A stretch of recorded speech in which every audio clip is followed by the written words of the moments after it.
રાજકોટ જિલ્લાના ધોરાજી ખાતે ભાજપ આગેવાનો અને કાર્યકરો દ્વારા રાહુલ ગાંધીના પુતળાનું દહન કરવામાં આવ્યું હતું, જેમાં શહેરના ભાજપ અગ્રણીઓ અને કાર્યકરો ઉપસ્થિત રહ્યા હતા। દિલ્હી ખાતે આયોજિત એઆઈ સમિટમાં કોંગ્રેસ તેમજ રાહુલ ગાંધી દ્વારા દેશને હાસ્યાસ્પદ કહીને કોંગ્રેસ અને રાહુલ ગાંધીની દેશ વિરોધી માનસિકતા ફરી એકવાર છતી થઈ છે।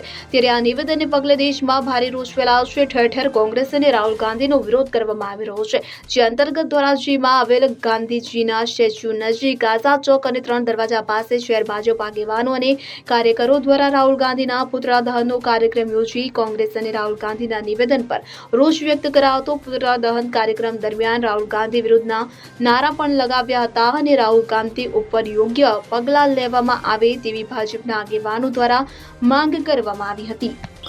રાજુ બાલદા, રાજકોટ જિલ્લા યુવા ભાજપ ઉપપ્રમુખ, રાજકોટ જિલ્લા ભાજપના ઉપપ્રમુખ, આજરોજ ભારતીય જનતા પાર્ટી દ્વારા રાહુલ ગાંધીના પુતળા દહનનો કાર્યક્રમ કરવામાં આવેલ અને આ કોંગ્રેસના જે નેતા કહેવાય છે રાહુલ ગાંધી, તેઓએ અલ સુમિતમાં જે ખોટી રીતે જે લોકોને ઉશ્કેરણીજનક ભાષણ આપી કામ કરી રહ્યા છે અને તેના વિરોધમાં ધોરાજી શહેરના યુવા મોરચા દ્વારા એક પુતળા દહનનો કાર્યક્રમ રાખેલ છે અને તેનું પુતળા દહનનું કાર્ય કરેલ છે।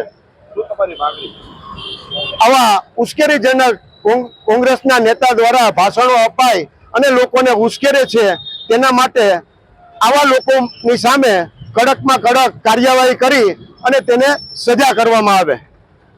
અલ્પેશ ત્રિવેદી સાથે CN24 ન્યૂઝ ધોરાજી।